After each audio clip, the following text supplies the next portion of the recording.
Shalom. Selamat malam. Jumpa lagi bersama dengan kami dari Kota Mendoan, Purwokerto. Salam. Selamat malam semuanya buat saudara-saudaraku dimanapun berada, baik yang dari Kota Purwokerto maupun dari berbagai kota di seluruh Indonesia maupun yang dari atau yang tinggal di luar negeri ya. Saya mengucapkan selamat malam. Selamat berkumpul kembali bersama-sama dengan Tuhan dalam program Doa Sehati Gereja Peter Injil Sepenuh Purwokerto. Setiap yang senantiasa tayang setiap hari Rabu pukul 8 malam. Selamat malam Bu Yuli. Apa kabar? Aman-aman? Puji Tuhan. Haleluya. Bapak Ibu yang dikasihi Tuhan. Oh, selamat malam Pak Victor. Selamat malam GPS Pintu Iman Surakarta. Semuanya saya ucapkan shalom. Selamat bergabung bersama dengan kami malam hari ini.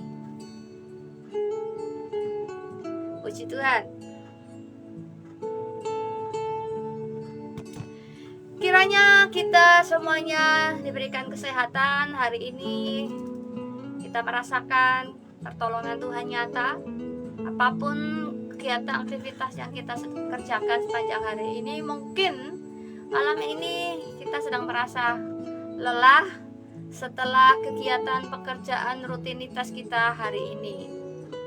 Tapi di sela-sela waktu kita malam hari ini dan rasa lelah ini, mari kita membawa diri kita ke hadapan Tuhan dengan berfokus kepada kasih Tuhan, berfokus kepada kuasa Tuhan yang nyata dalam hidup kita.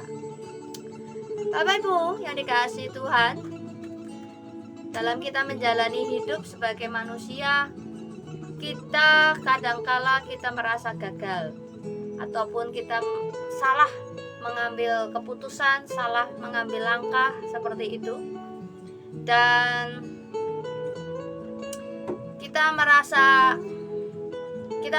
hidup ini kok kayak gini ya, kayak gitu ya. Dan mungkin selama ini kita menganggap apa yang sudah kita lakukan benar, sudah baik. Tapi kemarin malam pada kita saat doa hari Selasa, kita merenungkan firman Tuhan dan kita belajar firman Tuhan. Di situ satu ayat yang memberkati saya secara pribadi, dikatakan di dalam Amsal 21, setiap jalan orang adalah lurus menurut pemandangannya sendiri, tetapi Tuhanlah yang menguji hati. Kita seringkali menganggap kita sudah merasa baik, merasa lurus, apa yang kita lakukan sudah benar. Tetapi kembali kepada firman Tuhan. Firman Tuhan itu adalah basic yang menjadi buku panduan untuk kita melangkah, supaya langkah kita tidak salah, tidak keliru, dan tidak mendukakan hati Tuhan.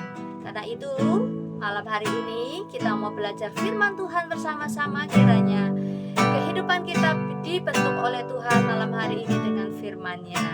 Dan bila waktu Tuhan, waktu yang terbaik buat kita. Bila kau izinkan sesuatu terjadi, ku percaya semua untuk kebaikanku. Bila nanti telah tiba waktumu, ku percaya kuasa-Mu memulai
bersyukur Tuhan malam hari ini.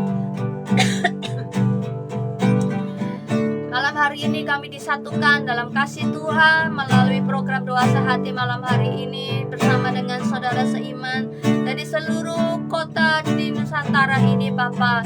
Tuhan, kami bergandeng tangan, kami mau memuliakan Engkau menjadi satu keluarga yang indah di dalam Engkau Tuhan. Dan biarlah di situ berkat-berkat Tuhan mengalir atas setiap kami yang dengan sungguh dan setia menyimak, mendengarkan, mengikuti live streaming pada malam hari ini Tuhan.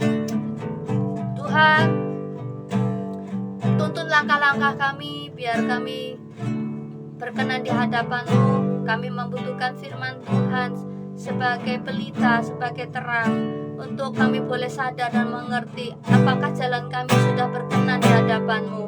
Tuhan, Kau memberkati hamba-Mu yang menyampaikan firman-Mu, kuasai hamba-Mu Tuhan, Roh Kudus yang pimpin, dan kami membuka hati kami untuk mendengarkan firman-Mu. Terima kasih Tuhan, hanya dalam nama Tuhan Yesus Kristus yang siap katakan amin.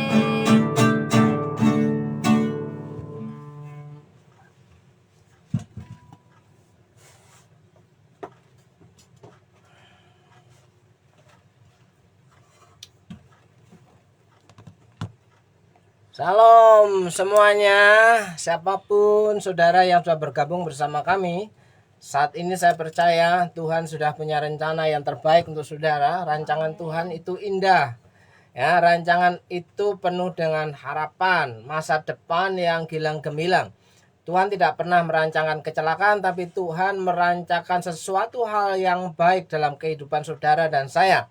Yang percaya katakan amin. Nah, oleh sebab itu saudaraku, apapun yang menjadi pergumulanmu hari ini, saya percaya Tuhan sanggup menolongmu.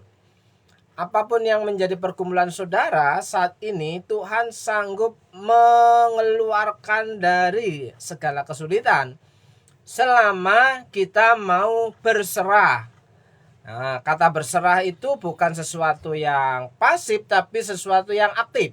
Ya, sudah segala sesuatu kita kerjakan, baru kita serahkan. Tapi kalau belum apa-apa kita sudah menyerahkannya, itu artinya kita orang yang mager, ya, malas gerak. Jadi lakukan dulu, baru serahkan, saudaraku yang dikasih Tuhan. Jadi jangan diserahkan kepada Tuhan, kita belum melakukan apa-apa. Itu namanya kita yang jadi Tuhan, bukan Tuhan yang jadi Tuhan. Oleh sebab itu saya percaya jika engkau berserah kepada Tuhan, engkau berani menyerahkan setiap sisi kehidupanmu kepada Tuhan. Amin. Oke, saya sapa dulu saudaraku yang dikasih Tuhan. Selamat malam. Shalom untuk Bu Yuli. Salam untuk GBS Pintu Iman. Shalom untuk Pak Victor. Ya, Pak Victor sudah pulang kah? Atau masih di pabrik hari ini? Oke. Nah, shalom untuk semuanya, saudaraku. Saya percaya saudara adalah orang-orang yang diberkati oleh Tuhan. Saya tidak tahu pergumulan saudara saat ini apa. Yang saya tahu bahwa Tuhan sanggup menolong hidup saudara. Amin. Oleh sebab itu malam hari ini saya ingin mengajak saudara untuk belajar, ya, belajar dari seorang janda. Ya, saya suka sekali mempelajari tentang janda-janda, saudaraku. Ya, kita akan belajar dari Perjanjian Lama,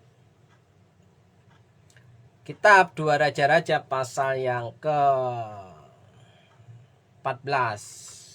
2 Raja-Raja pasal 14. 2 Raja-Raja pasal yang ke-14.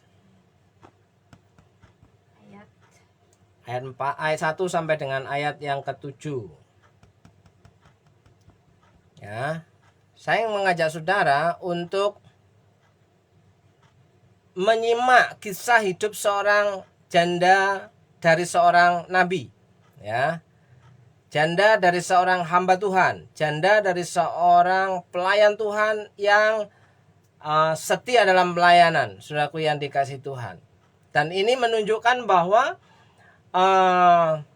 orang yang melayani Tuhan, orang yang taat kepada Tuhan, bukan berarti dia tidak akan mengalami kesulitan hidup. Tapi orang yang melayani Tuhan, yang taat kepada Tuhan, tapi berani menghadapi tantangan hidup, kesulitan hidup itu bersama dengan Tuhan. Ya. Dan ini menunjukkan bahwa Tuhan mengizinkan seseorang mengalami keterpurukan, seseorang mengalami kesulitan, seseorang mengalami tantangan dalam kehidupannya untuk berserah kepada Tuhan. Bagaimana cara Tuhan menolong hidupnya itu sungguhlah ajaib, saudaraku yang dikasihi Tuhan. Ya, saya mengajak saudara membaca 2 Raja-Raja pasal yang keempat ayat yang pertama. Ya, salah seorang dari istri-istri para nabi mengadukan halnya kepada Elisa sambil berseru, "Hambamu suamiku sudah mati, dan engkau ini tahu bahwa hambamu ini takut akan Tuhan." Perhatikan baik-baik kalimat itu, hambamu ini takut akan Tuhan. Ya, seorang nabi yang melayani Tuhan, yang menjadi jubirnya Tuhan, yang menjadi pengajar kebenaran. Nah, saudaraku dikasih Tuhan di situ, inilah hambamu suamiku sudah mati, dan engkau ini tahu bahwa hambamu ini takut akan Tuhan. Ya, saya ingin mengajak saudara untuk memahami lebih jauh apa itu takut akan Tuhan. Maksudnya apa di sini? Dan Bapak tahu bahwa ia juga orang yang taat kepada Allah. Takut akan Tuhan itu orang yang taat kepada Allah, saudaraku. Nah, apalagi di sini.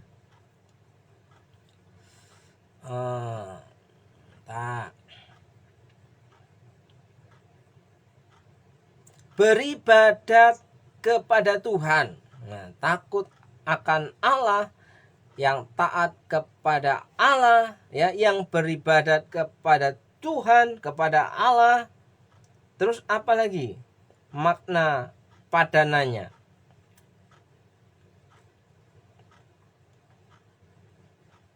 Ya, kalau dalam bahasa Inggrisnya servant, pelayan Tuhan.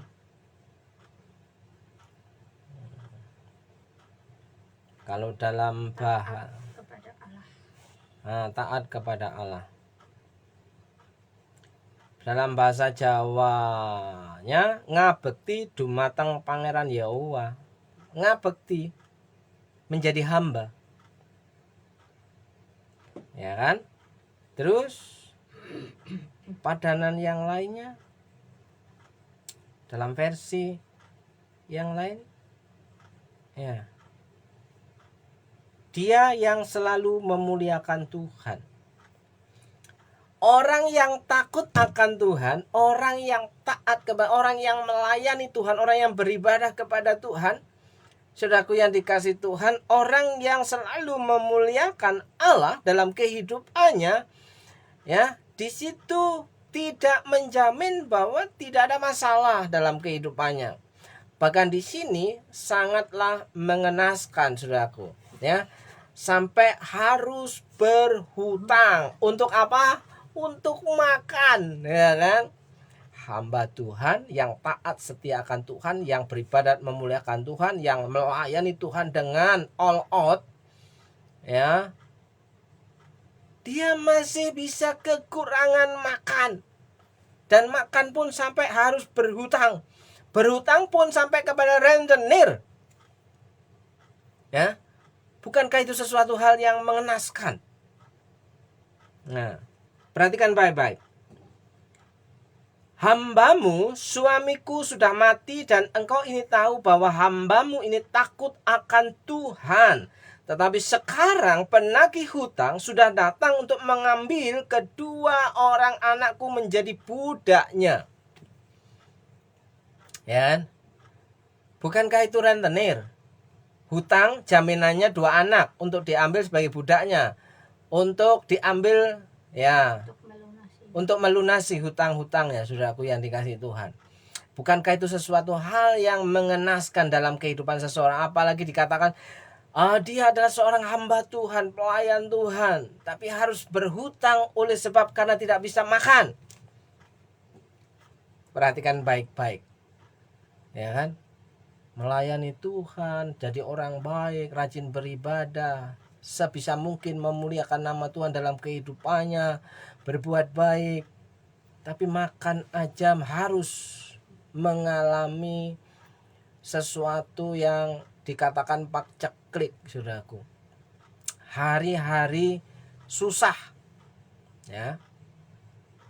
Nah, saudaraku yang dikasihi Tuhan, pelajaran apa yang penting dalam poin yang pertama?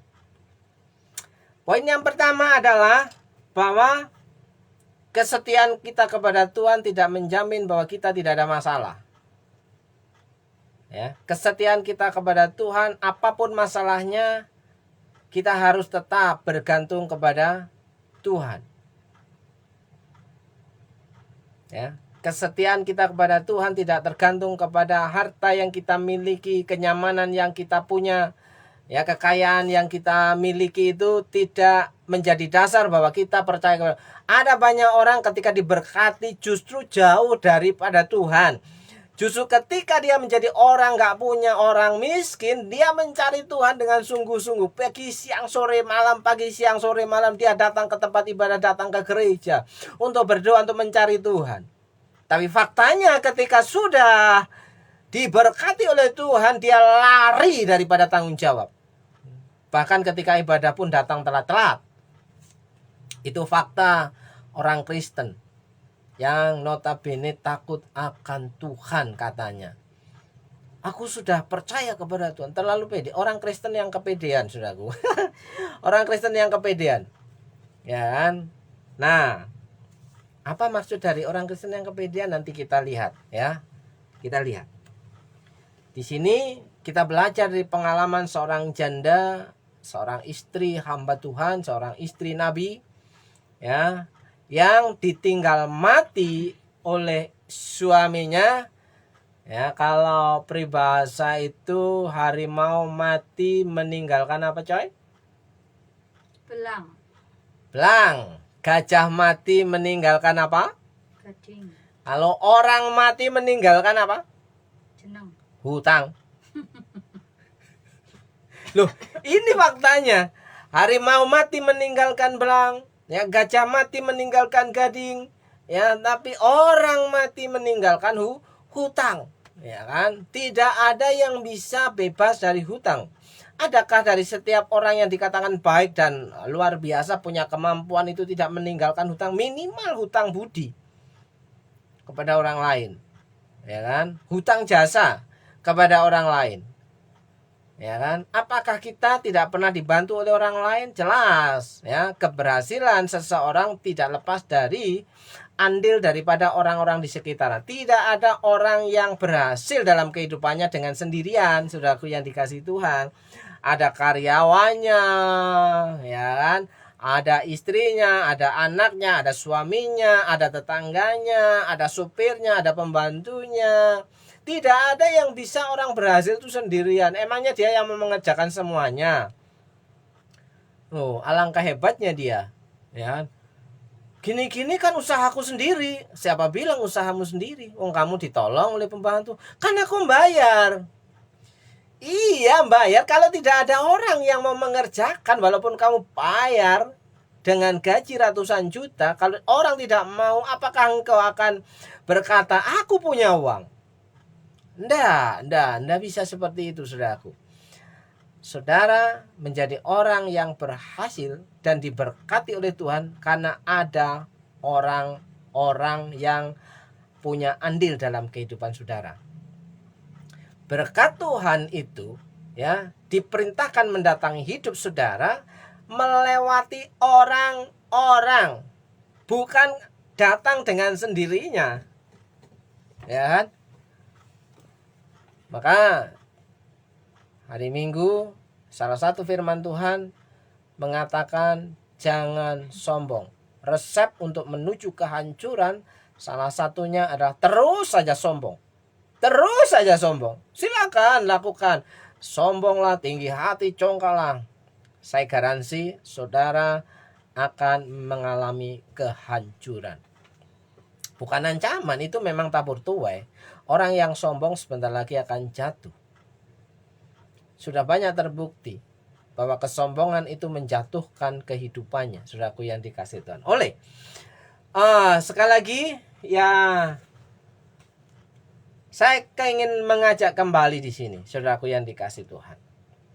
Nah, di sini apakah seorang istri hamba Tuhan, seorang istri nabi, seorang istri yang pelayan Tuhan, yang takut akan Tuhan, ya, itu ketika ditinggalkan oleh suaminya yang meninggalkan hutang, yang tentu saja seorang istri hamba Tuhan itu tidak bekerja di situ karena tergantung kepada suaminya, ya. Bagaimana nasibnya? Apakah dia harus menyerahkan kedua anaknya sebagai untuk membalas pembayaran hutang suaminya? Ataukah menyerahkan dirinya sebagai budak, orang yang memberikan hutang? Nah, siapa hari ini yang tidak punya masalah dan pergumulan, saudaraku yang dikasih Tuhan? Ya, ini seorang yang takut akan Tuhan, melayani Tuhan, yang saleh, memuliakan Tuhan, ya, selalu melakukan hal yang baik, tapi mengalami pergumulan dan masalah yang berat. Ya, orang yang takut akan Tuhan, orang yang setia kepada Tuhan, ya, tidak selalu hidupnya mulus, saudaraku yang dikasih Tuhan. Ada banyak liku-liku dalam kehidupannya. Nah, ada banyak orang Kristen ketika berkata, aku sudah rajin ibadah, kenapa masih ada banyak masalah? Baru rajin ibadah saja yang sudah datangnya telat-telat, ya. Baru rajin ibadah, itu pun masih bisa bolong-bolong. Sudah menuntut Tuhan. Tuhan, kenapa banyak masalah dalam, bukankah aku setia? Aku rajin dalam hal ibadah, apalagi aku rajin dalam hal persembahan. Ya.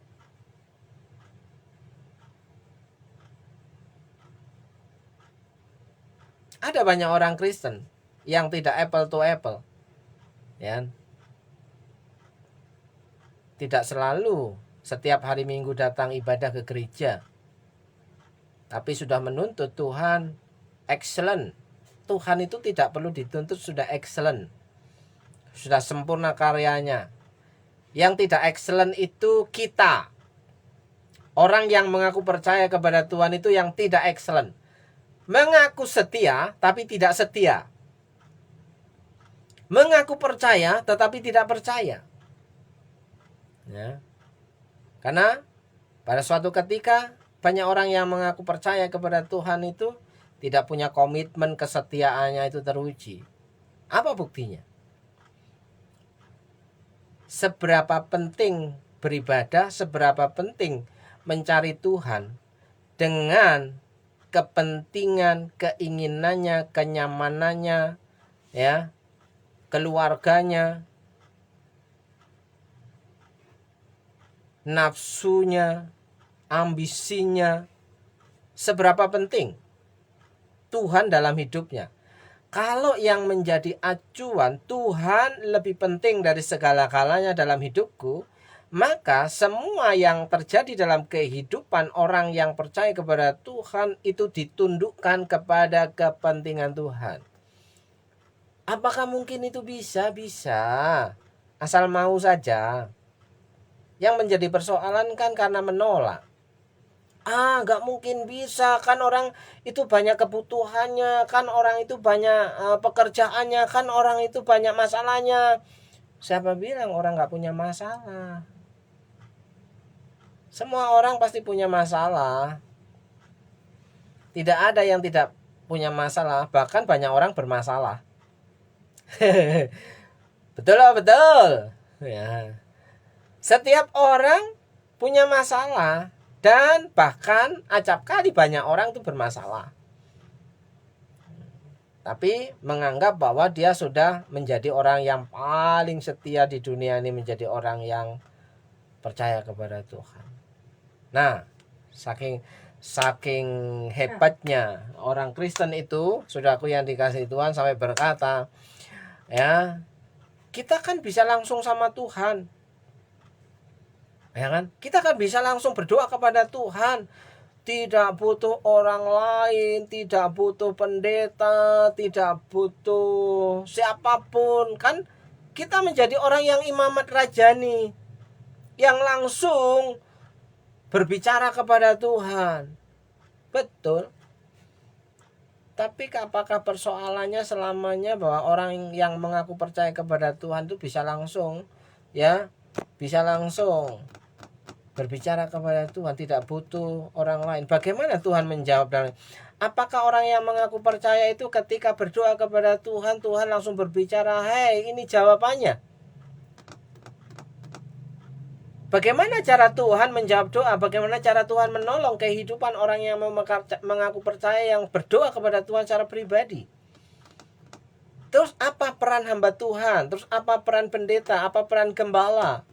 Sehingga Tuhan menempatkan seorang hamba Tuhan, seorang pendeta dalam kehidupan bergereja. Kalau dengan dalil orang Kristen bisa langsung berdoa secara pribadi kepada Tuhan, ya kan? Tidak butuh lagi pendeta, tidak butuh lagi gembala, berdoa aja sendiri, ya. Tapi faktanya, seberapa jauh pengalaman rohani orang Kristen itu, ya, menjalin hubungan dengan Tuhan tanpa ada seorang hamba Tuhan dalam sisi kehidupannya? Bagaimana ia akan menikah, ya kan?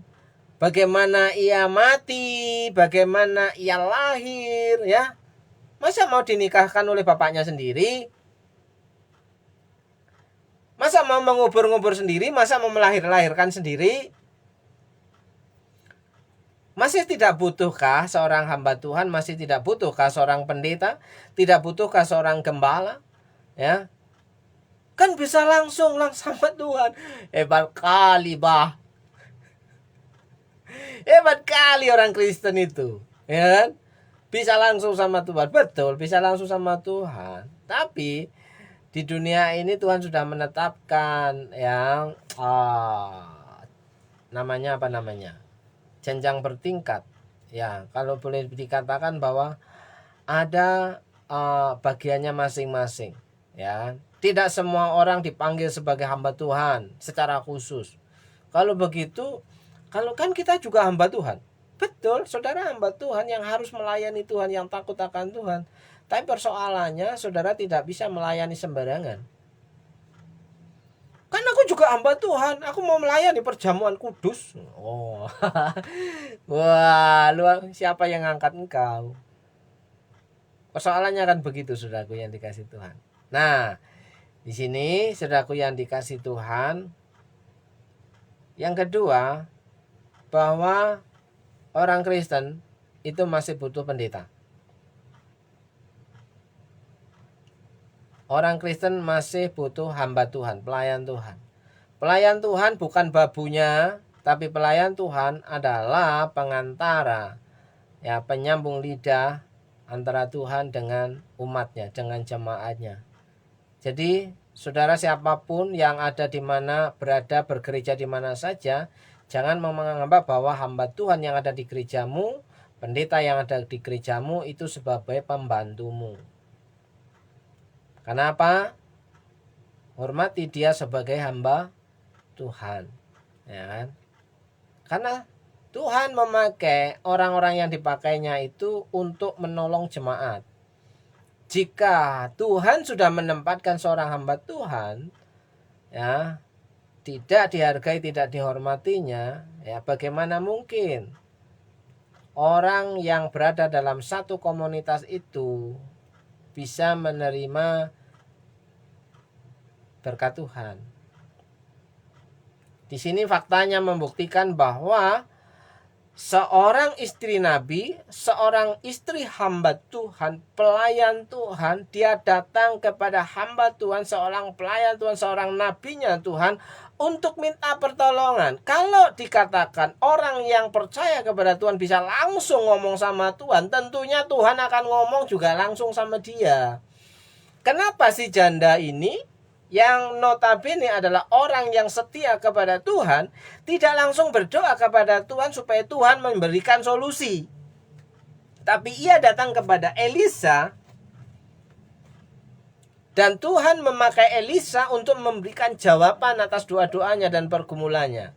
Jadi peran hamba Tuhan di sini adalah untuk menunjukkan yang tidak diketahui oleh orang biasa. Perhatikan baik-baik, sudah. Kita kembali ke teks. Ya, ayat 1, salah seorang dari istri-istri para nabi mengadukan halnya kepada Elisa sambil berseru, hambamu suamiku sudah mati dan engkau ini tahu bahwa hambamu ini takut akan Tuhan. Tetapi sekarang penagih hutang sudah datang untuk mengambil kedua orang anakku menjadi budaknya. Saudaraku yang dikasih Tuhan, ini sudah jatuh tempo. Ini sudah deadline, dan ini tidak bisa lari lagi.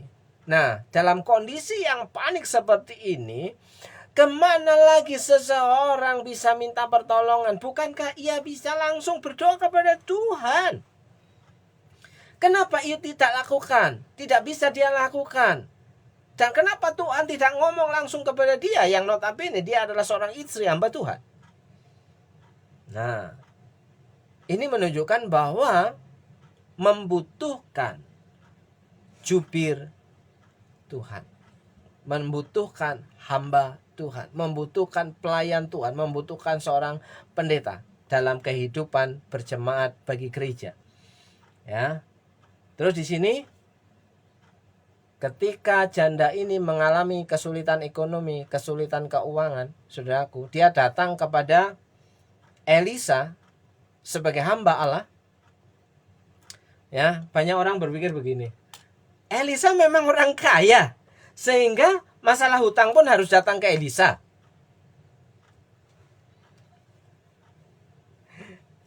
Coba pikirkan saudaraku, apakah Elisa itu punya kekayaan? Apakah Elisa itu punya banyak uang? Apakah Elisa ini punya harta benda sehingga janda nabi ini datang ke Elisa untuk minta solusi atas kesulitan ekonominya? Bukankah itu sesuatu hal yang salah bagi orang zaman sekarang? Salah dong. Kesulitan ekonomi, kesulitan pekerjaan, datang kepada pendeta, konseling kepada pendeta, konsultasi kepada pendeta. Salah dong. Ya. Terus mau konseling sama siapa? Wong dia sendiri nggak bisa mengatasi masalahnya, masalah ekonominya. Ya. Datang mau ke konsultan ekonomi. Harus bayar toh. Zaman sekarang 1 jam 350.000 untuk konsultasi publik. Tarifnya saudaraku yang dikasih Tuhan.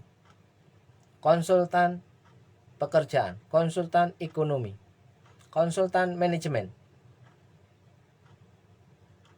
Ini sudah nggak punya uang, mau konsultasi ke seorang konsultan harus bayar. Bagaimana mungkin? Kenapa dia lari kepada Elisa, seorang nabi, seorang hamba Tuhan, ya, yang tidak punya banyak harta kekayaan, tapi dia konsultasi tentang ekonomi dan kekayaan dan keuangannya, kesulitan keuangannya, bagaimana harus membayar hutang. Banyak orang Kristen meremehkan seorang pendeta, meremehkan seorang hamba Tuhan yang memang hamba Tuhan itu, ya, ada yang dikaruniai menjadi pendeta besar dan pendeta yang biasa-biasa. Ada yang pendeta yang punya banyak harta, kekayaan dan uang, tapi ada yang cuma hidup pas-pasan yang bisa cukup untuk makan. Seperti halnya suami janda ini yang melayani Tuhan tapi meninggalkan hutang dalam kehidupannya. Dan dia datang kepada Elisa, seorang hamba Tuhan, bagaimana cara mengatasinya? Bukan langsung berdoa kepada Allah. Boleh berdoa kepada Allah, silakan cari tahu jawabannya. Ya, tapi coba perhatikan. Ternyata Tuhan tidak jawab-jawab ketika dia berdoa kepada Tuhan janda ini. Lalu datang kepada Elisa hamba Allah.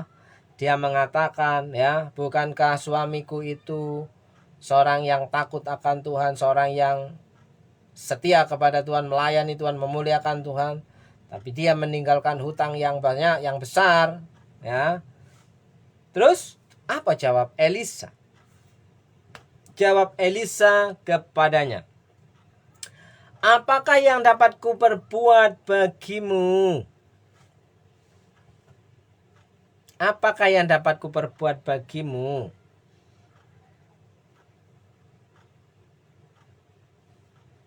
Beritahukanlah kepadaku apa-apa yang kau punya di rumah.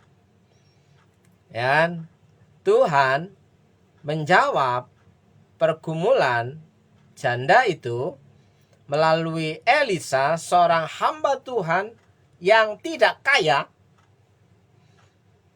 tapi punya hikmat Allah. Dia berkata melalui Elisa, menjawab kebutuhan pergumulan doa dari janda itu begini. Apakah yang dapat kuperbuat bagimu? Beritahukanlah kepadaku apa-apa yang kau punya di rumah. Beritahukanlah kepadaku apa-apa yang kamu punya di rumah. Terus kira-kira, ya, pertanyaan Elisa ini, hamba Tuhan ini, dijawab apa?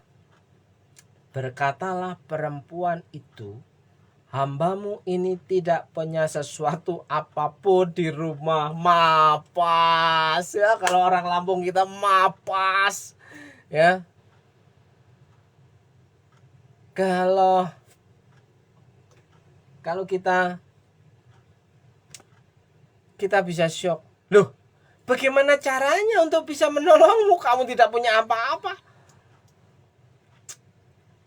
Saudaraku yang dikasihi Tuhan, bukankah ini sesuatu hal yang mengenaskan dalam kehidupan seseorang?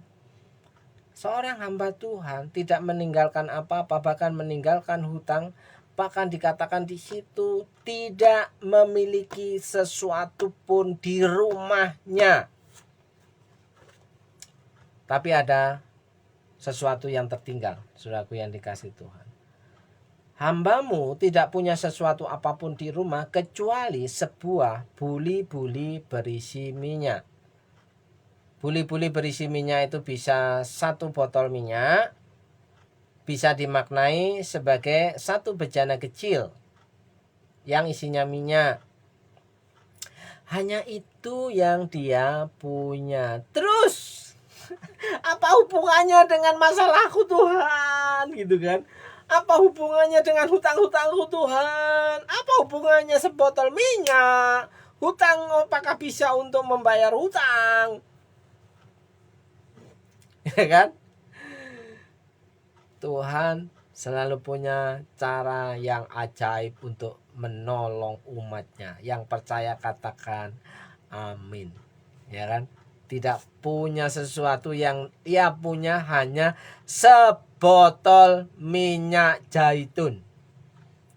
Ya kan? Nah, disinilah letaknya. Tuhan memakai sesuatu yang kita miliki untuk menjadi jawaban bagi pergumulan dan masalah dalam kehidupan kita. Terkadang kita tidak paham bahwa Tuhan sudah menyediakan cara yang indah dalam kehidupan kita, ya kan? Lalu berkatalah Elisa, pergilah, mintalah bejana-bejana dari luar, daripada segala tetanggamu, bejana-bejana kosong, tetapi jangan terlalu sedikit. Ini artinya Elisa memberikan satu perintah.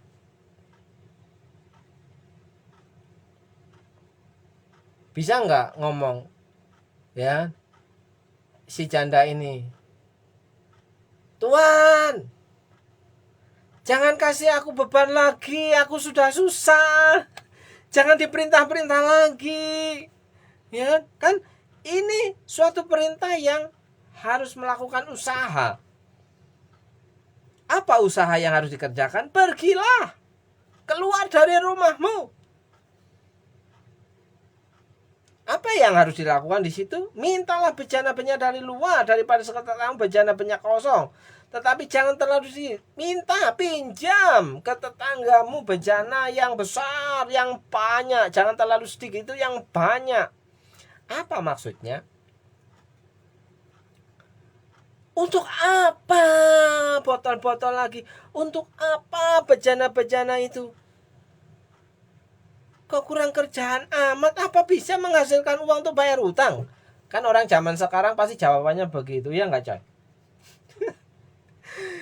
Yang saya butuhkan itu utang saya dilunasi, bukan disuruh ngumpulin botol. Ya ampun, bukan nggak matching sekali nih pendeta ngasih nasihat. Nggak matching sekali nih hamba Tuhan ngasih nasihat. Orang yang digumulkan masalah hutang yang bagaimana cara melunasi hutang, malah ini disuruh ngumpulin botol. Nggak matching. Banyak orang Kristen berkata demikian ketika dikasih nasihat. Kalau bisa berdoa saja kepada Tuhan, biar Tuhan jawab semuanya. Lu kok enak. Ya. Emangnya dukun tak? Oke, saya lanjutkan. Di situ pergilah, ada usaha. Jangan mager, jangan malas gerak. Mintalah bejana-bejana. Artinya apa? Siapkan wadahnya, siapkan botolnya. Untuk apa? Kan pertanyaan lagi, untuk apa? Bukankah aku punya hanya satu? Nah, ini minyak zaitun, saudaraku. Punya sebotol, satu buli-buli minyak zaitun segini. Modalnya itu cuma segini, saudaraku, yang dikasih Tuhan. Terus disuruh ngumpulin botol yang gede-gede, yang banyak, pinjam ke tetangga, minta ke tetangga. Untuk apa? Banyak orang pengennya instan, pengennya mau cepat selesai, pengennya hal yang mudah-mudah. Ya, Tuhan, minta lunasin hutangku. Memang Tuhan yang mau yang bayar. Lah kok enak? Yang hutang siapa? Yang bayar Tuhan. Nah, pelajaran apa yang hari ini kita dapatkan, saudaraku? Ayat yang keempat. Kemudian masuklah. Setelah menyiapkan botol, setelah menyiapkan bejana, setelah menyiapkan wadah minyak, kemudian masuklah, tutuplah pintu sesudah engkau dan anak-anakmu masuk, lalu tuanglah minyak itu ke dalam segala bejana, mana yang penuh angkatlah. Bukankah itu sesuatu hal yang mustahil? Gak mungkin. Ya. Banyak orang tidak percaya kepada cara Tuhan untuk menolongnya, karena dia sudah punya persepsi yang tidak bisa dilepas. Menurut aku, untuk membayar hutang ya punya uang untuk membayarnya. Itu kebanyakan orang begitu. Tapi Tuhan punya cara yang ajaib. Ya. Melalui apa yang ada di rumahmu, apa yang engkau punya, periksa apa yang ada di tanganmu. Kalau itu berbicara kepada Musa, Musa hanya punya tongkat. Janda ini hanya punya sebotol minyak zaitun untuk dapat melunasi hutang-hutangnya. Yang diperlukan dalam responnya adalah siapkan wadahnya, siapkan bejanamu. Apakah engkau percaya ketika mendapatkan perintah dari hamba Tuhan yang bernama Elisa itu, kemudian masuklah, tutuplah pintu sesudah engkau dan anak-anak masuk, lalu tuanglah minyak itu ke dalam segala bejana. Jadi modal satu botol minyak zaitun dituangkan ke seluruh botol yang ia sudah siapkan. Setelah penuh angkat ya, dituangkan tidak habis-habis, saudaraku, dituangkan tidak habis-habis.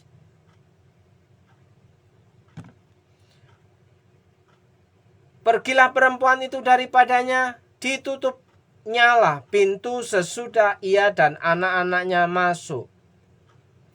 Dan anak-anaknya mendekatkan bejana-bejana kepadanya sedang ia terus menuang. Ada kerjasama, coy. Anaknya juga ikut bekerja di situ. Anaknya tidak tidur-tiduran. Anaknya tidak disuruh. Oh ya sudah, kamu main saja. Anaknya disuruh menolong, anak disuruh membantu. Jadi anak kita diajari untuk bekerja sama dalam mengerjakan sesuatu yang Tuhan perintahkan supaya kehidupan kita menjadi layak.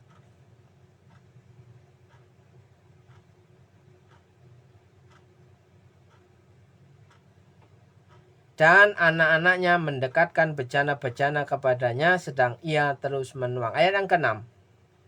Ketika bejana-bejana itu sudah penuh, berkatalah perempuan itu kepada anaknya, dekatkanlah kepadaku sebuah bejana lagi. Tetapi jawabnya kepada ibunya, tidak ada lagi bejana. Lalu berhentilah minyak itu mengalir. Seberapa besar berkat Tuhan itu tercurah dalam kehidupanmu, itu seberapa besar engkau dapat menampung berkat itu. Ya kan? Ada banyak orang tidak siap untuk diberkati Tuhan.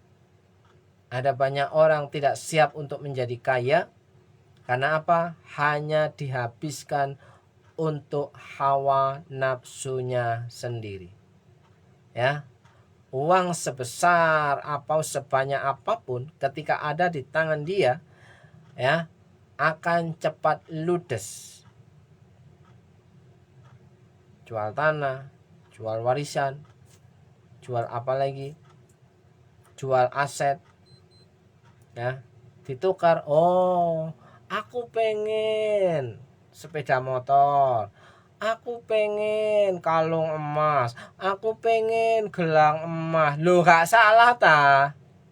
Jual rumah dibelikan gelang, jual rumah dibelikan cincin, jual rumah dibelikan kalung. Gak salah ta? Saudaraku yang dikasih Tuhan, berkat Tuhan itu dicurahkan tergantung seberapa besar wadah yang kita punya. Ya, perhatikan baik-baik, berkat Tuhan itu diperintahkan mendatangi hidup saudara tergantung dengan wadah yang Tuhan sudah persiapkan dalam kehidupanmu. Seperti halnya janda ini mempersiapkan bejana untuk menampung minyak, untuk mengatasi masalah kehidupannya, mengatasi hutang-hutangnya, mengatasi ekonominya. Ya. Ayat yang ke-7.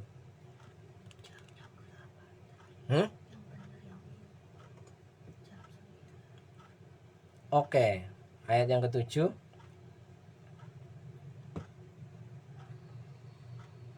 Kemudian pergilah perempuan itu memberitahukan kepada abdi Allah, dan orang ini berkata, pergilah, jualah minyak itu, bayarlah hutangmu, dan hiduplah dari lebihnya engkau serta anak-anakmu.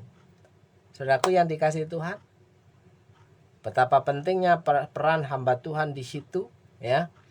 Bahwa Tuhan memakai seorang hamba Tuhan, seorang pendeta untuk memberikan solusi, memberikan jawaban atas kesulitan umatnya. Ya, bukan sebagai pembantu. Memberikan jawaban solusi daripada Tuhan, apa yang harus dikerjakan ketika umat Tuhan tidak tahu apa yang harus dikerjakan, ya.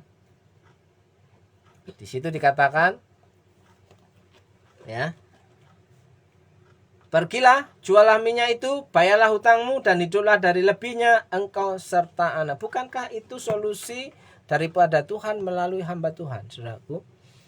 Tidak percayakah engkau dengan hamba Tuhan yang sudah ditetapkan Tuhan dalam kehidupanmu, dalam gerejamu? Masihkah engkau mau melakukan hal yang memberontak kepada Tuhan melalui tindakanmu kepada hamba Tuhan yang ada di gerejamu? Bukanlah Tuhan menempatkan hamba Tuhan itu untuk membantu jemaat Tuhan? Kalau jemaat Tuhan bisa langsung kepada Tuhan, kenapa Tuhan tidak menjawab langsung kepada jemaat, kepada orang Kristen? Kenapa harus ada pendeta? Kenapa harus ada gembala? Kenapa harus ada pelayan Tuhan di situ yang menyuarakan kebenaran Tuhan, kebenaran firman Tuhan? Mulai hari ini, ubah persepsimu bagaimana engkau dapat berkomunikasi dengan Tuhan, berkomunikasi dengan hamba Tuhan. Kiranya pergumulanmu, persoalanmu, masalahmu teratasi ketika engkau datang kepada orang yang tepat. Selamat mencoba. Silakan berdoa dan terima jawaban dari Tuhan melalui orang-orang yang Tuhan kirim dalam kehidupanmu. Malam hari ini shalom untuk Tante Lastri yang ada di Bandung. Shalom untuk Mbak Endang yang ada di Lampung. Sekali lagi saya mau berdoa untuk saudara. Siapapun saudara hari ini yang sudah bergabung, saya percaya Tuhan sanggup menolong kehidupan saudara. Ya. Terima kasih Tuhan. Saya percaya malam hari ini Engkau tidak tinggal diam atas kehidupan umatmu. Hambamu berdoa secara khusus untuk setiap orang-orang yang sudah bergabung dalam doa sehati. Siapapun yang ada di Facebook maupun yang ada di YouTube, saya berdoa dalam berkat nama Yesus, Tuhan menolong hidupmu, Tuhan memulihkan hidupmu, Tuhan memberikan solusi dan jawaban atas setiap masalah dan pergumulanmu, ekonomimu, keluargamu, anak-anakmu. Bahkan apa yang tidak mungkin engkau perbincangkan, Tuhan sanggup menolongmu secara ajaib. Jika engkau percaya, katakan amin. Berdoa untuk Bu Yuli, kiranya berkat kemurahan Tuhan terjadi atas hidupmu. Tuhan memberkati hidupmu, anak-anakmu, dan pekerjaanmu. Diberikan kesehatan dan kekuatan dalam berkat nama Yesus. Berkat yang baru dan tidak lazim diperintahkan mendatangi kehidupanmu. Dalam berkat nama Tuhan Yesus. Berdoa untuk GBS Pintu Iman. Kiranya Tuhan menambah-nambahkan banyak jiwa. Kiranya Tuhan melakukan perkara-perkara yang ajaib di GBS Pintu Iman. Hal-hal yang ajaib terjadi. Mukjizat terjadi, kesembuhan terjadi. Dalam berkat nama Yesus, diberkati hamba Tuhan yang melayani, diberkati jemaat Tuhan yang setia, dalam berkat nama Tuhan Yesus Kristus. Berdoa untuk Tante Lastri yang ada di Bandung, karena berkat kemurahan Tuhan tercurah, Tuhan mencukupkan, melindungi, bahkan perkara-perkara ajaib terjadi dalam kehidupan Tante dan keluarga, dalam berkat nama Tuhan Yesus. Berdoa untuk Mas Edi Saputro. Tetap percaya tangan Tuhan tidak kurang panjang untuk menolongmu, keluargamu, anak-anakmu, bahkan pekerjaanmu. Tuhan sanggup memberkati ekonomi dan pekerjaanmu. Bahkan Tuhan sanggup melakukan hal-hal besar dalam kehidupanmu. Memberkati tanaman yang kau tanam, memberkati usaha yang sedang kau kerjakan dalam berkat nama Tuhan Yesus Kristus. Berdoa untuk Pak Victor. Tuhan memberkati Pak Victor dan keluarga, istri dan anak-anak. Tuhan memberkati pekerjaan. Tuhan memberkati seisi rumah. Diberikan kesehatan dan kekuatan. Berkat kemurahan Tuhan terus terjadi. Mukjizat Tuhan itu terus terjadi. Perkara-perkara ajaib terus terjadi dalam berkat nama Yesus. Berkat-berkat yang baru tercurah dalam kehidupan keluarga Pak Victor. Diberikan sehat, kuat, dan sukacita dalam berkat nama Tuhan Yesus Kristus. Berdoa untuk Mbak Endang. Tuhan memberkati setiap usahamu, jerih lelahmu. Buah tanganmu diberkati Tuhan. Pekerjaanmu diberkati Tuhan. Rumah tanggamu diberkati Tuhan. Anak-anakmu diberkati Tuhan, pelayananmu diberkati Tuhan. Dalam berkat nama siapapun saudara, Tuhan menolong hidupmu, memulihkan hidupmu, memberikan jawaban atas setiap doa-doamu. Dalam berkat nama Yesus, saudara yang percaya, Tuhan Yesus sanggup melakukan hal ajaib dalam hidupmu. Katakan amin, amin, amin. Shalom semuanya. Jumpa lagi di lain kesempatan dalam waktu yang sama, hari Rabu jam 8. Setiap minggu di GBS Purwokerto. Shalom, Tuhan Yesus memberkati. Haleluya, haleluya. Amin.